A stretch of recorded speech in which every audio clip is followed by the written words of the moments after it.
Nugodhe biyya keenya irratti dhiira qabee kolaasee akka kormaatitti harma irraa ciree warroota dubartii laga yaa'e dhiigni gootaa akka kormaatitti harmaaf harka ciree fixe aanolitti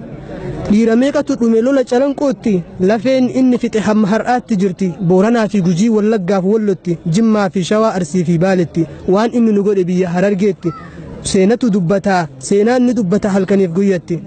dubbadhee hin fixu lola biyya Baalee reeffa nafxanyoota achittiin awwaalle kanu loluuf dhufe nagahan hin galle ni yaadata namuu lola odaa ka gaafa nageelle gaafa nu balleessuuf diinu nutti duulee gootonni garuu hin tahu jedhee diinaan lole dura bu'aan lolaa Haaji Kadiir Diiree nafxanyaa harkaan qabee morma irraa cire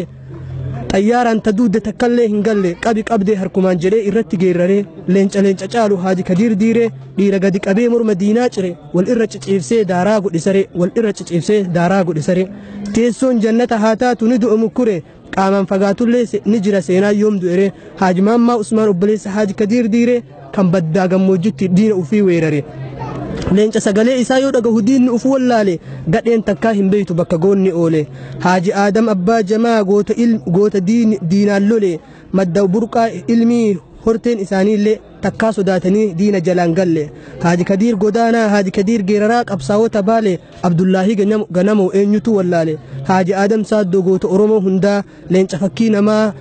fakkii namaa abbaa iccitii guddaa gaasaratti dhalatee seenatuu yaadata xalayaa liqimsee naasise gootota tagaraana baate garanna dachaate mee akkam nagoota seenaan jara sanii himtus way dhumata Jeneraal Waaqoo Guutuu abbaa qabsaa'ota qabsoo qofaa miti madda walaabuu irraayyuu hundee Oromoota qabsoo qofaa miti madda walaabuu irraayyuu hundee Oromoota Muhammad Abdoo fi Ibrahim Adanii seenatuu yaadata ka akka Waaqoo Luugoo Aliyyii Umar Aagaa barsanyii leencota akiratti illee Rabbiin haa galchu jannata